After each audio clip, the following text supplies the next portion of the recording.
لائیں کہے کہ ہمارا رب اللہ ہے، پھر اس پر جم جائیں۔ ان پر فرشتوں کا نزول ہوتا ہے، نہ کوئی غم کرو نہ خوف، خوشیاں مناؤ جنت کی جس کا تم سے وعدہ کیا گیا تھا۔ اللہ کی ربوبیت پر اطمینان جب انسان کو ہو جاتا ہے، میرا رب اللہ ہے، ربی اللہ، انسان کے لیے نہ کوئی کھٹکا، نہ کوئی خطرہ، نہ کوئی خوف، نہ کوئی حزن۔ جو کچھ ہو رہا ہے کس کے اذن سے ہو رہا ہے؟ اللہ کے اذن سے۔ اللہ کے اذن کے بغیر پتا تک نہیں ہلتا۔ یہ کوئی اندھا بہرا مادہ نہیں ہے جس سے مجھے کوئی خوف ہو۔ اندھا بھینسا چلا آ رہا ہو اس سے تو ڈرنے کا ہر انسان کو ڈرنا چاہیے، نہ معلوم کس کو ٹکر مار دے۔ لیکن نہیں، اس کائنات کو چلانے والا ایک سمیع و بصیر خدا ہے، وہ جو میرا دوست ہے، میرا ولی ہے۔ اللہ ولی الذین آمنوا یخرجہم من الظلمات الی النور۔ اللہ اہل ایمان کا ولی ہے، ساتھی ہے، پشت پناہ ہے، مددگار ہے، حمایتی ہے۔ بتائیے جسے یقین ہو جائے کہ اللہ میرا مددگار، اللہ میرا محافظ، اللہ میرا پشت پناہ، اللہ میرا حمایتی، اس کے لیے کوئی خوف ہوگا؟ اس سے کوئی ڈر ہوگا؟ میں مثال دیا کرتا ہوں ایک بہت سادہ، پنجاب کے دیہات کی۔ تو بڑا چودھری ہے اور کوئی غریب کسان ہے۔ اس غریب کسان کے جانوروں کو ہر وقت اندیشہ ہوگا چوری کا، کوئی میری بھینس کھول کر نہ لے جائے، کوئی میرا بیل کھول کر نہ لے جائے۔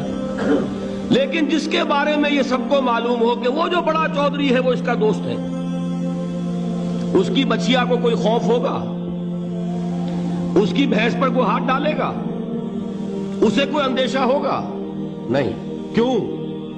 کہ وہ بڑا چودھری، بڑا اس کا یہاں کا سردار، جاگیردار، سب کو معلوم ہے وہ میرا دوست ہے، کوئی میرے خلاف اقدام نہیں کر سکتا۔ اس دنیا میں یہ چھوٹی سی بات اگر آپ کے دلی اطمینان اور سکون کا باعث بن سکتی ہے تو ذرا تصور کیجئے۔ میں لفظ تصور استعمال کروں گا صرف اس لیے کہ اس کا ہم جس کو کہتے ہیں ادراک اور شعور کر نہیں سکتے، اگر کے ساتھ کر سکتے۔ اگر یقین ہو کہ اللہ میرا مددگار اور یقین ہو کہ اللہ ہر آن میرے ساتھ ہے، پھر کوئی خوف؟ کس کا خوف؟ کوئی شے اللہ سے بالاتر ہے؟ کوئی قوت اس سے زیادہ طاقتور ہے؟ کوئی اس کے ارادے کو بدلنے والا ہے؟ کوئی اس کی مشیت کے آڑے آنے والا ہے؟ یہی بات ہے جو حضور نے فرمائی۔ یہ ایمان کا حاصل ہے لب لباب، کہ دیکھو اچھی طرح اس بات کو ذہن نشین کر لو، اگر تمام انسان مل کر تمہیں کوئی نقصان پہنچانا چاہے نہیں پہنچا سکتے مگر جو کچھ اللہ نے لکھ دیا ہو، اور تمام انسان مل کر تمہیں کوئی نفع پہنچانا چاہے نہیں پہنچا سکتے مگر وہ شے جو اللہ نے طے کر دی۔ آپ پھر میں کہوں گا ذرا طاری کیجئے، اسے فرض کیجئے، اسے سوچئے۔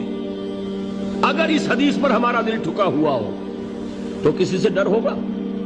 یہ مجھے نقصان نہ پہنچا دے، یہ میری رپورٹ خراب نہ کر دے، یہ میری انکریمنٹ نہ رکوا دے، یہ میرا یہ نہ بگاڑ دے، یہ میرے یہ نقصان نہ پہنچا دے۔ اس کا ڈر، اس کا ڈر، اس کا خوف، اس کی خوشامد، اس کے لیے جا کر طرح طرح سے اپنی عزت نفس کو ذلیل کروانا اس کے سامنے، یہ سب کچھ کیوں کرتا ہے انسان؟ جب سمجھتا ہے کہ اس کے ہاتھ میں میرا کوئی نفع ہے، اس کے ہاتھ میں میرے لیے کوئی ضرر ہے، یہ مجھے کوئی غضب پہنچا سکتا ہے، یہ مجھے کوئی نقصان پہنچا سکتا ہے، یہ میرا کوئی کام بنا سکتا ہے، یہ میری کوئی ضرورت پوری کر سکتا ہے، اسی کا نام شرک ہے۔ جہاں آپ نے یہ سمجھا کہ غیر اللہ کے اندر کوئی طاقت موجود ہے وہی شرک ہے۔ بتوں سے تجھ کو امیدیں، خدا سے نومیدی، مجھے بتا تو صحیح اور کافری کیا ہے؟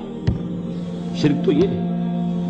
جس پر بھی تمہیں یہ خیال ہے، کلمہ ہے یہ کلمہ سوم، لا حول ولا قوت الا باللہ، ذرا اس پر دل کو کبھی اگر آپ تصور کریں، پھر فرض کریں، دل ٹھک جائے اس پر، کوئی طاقت نہیں۔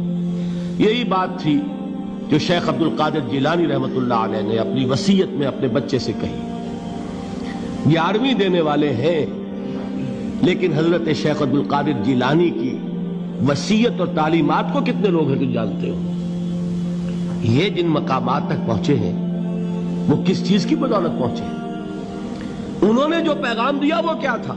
اے میرے بچے، جس طریقے سے قرآن مجید میں حضرت لقمان کی نصیحتیں جو ہے نقل کر دی گئی ہیں، میں یہ عرض کروں گا بالفرض اگر قرآن حضرت عبد القادر جیلانی کے بعد نازل ہوا ہوتا تو شیخ عبد القادر کی یہ نصیحتیں بھی قرآن میں درج ہوتی. اتنی اونچی نصیحتیں ہیں. اے میرے بچے، اس حقیقت کو ذہن نشین کر لے، لا فاعل فی الحقیقت ولا مؤثر الا اللہ.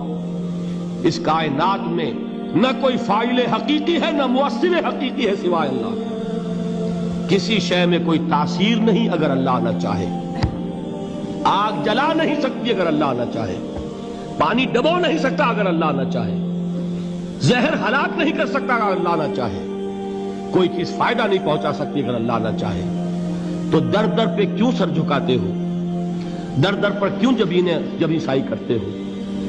سب کے سامنے کیوں ہاتھ پھیلاتے ہو؟ ایک اللہ سے مانگو. ایک اللہ کے سامنے زمین پر اپنی جبین رکھو. لا فاعل فی الحقیقت ولا مؤثر الا اللہ. نظر آتا ہے ہمیں کہ پانی پیاس بجھا دیتا ہے. پیاس بجھانے کی صلاحیت پانی میں نہیں ہے، اللہ کے اذن سے. کھانا بھوک مٹا دیتا ہے، بھوک مٹانے کی صلاحیت کھانے میں نہیں ہے، اذن رب میں ہے. دیکھیے یہی یقین تھا. حضرت موسیٰ علیہ السلام کا واقعہ یاد کیجئے.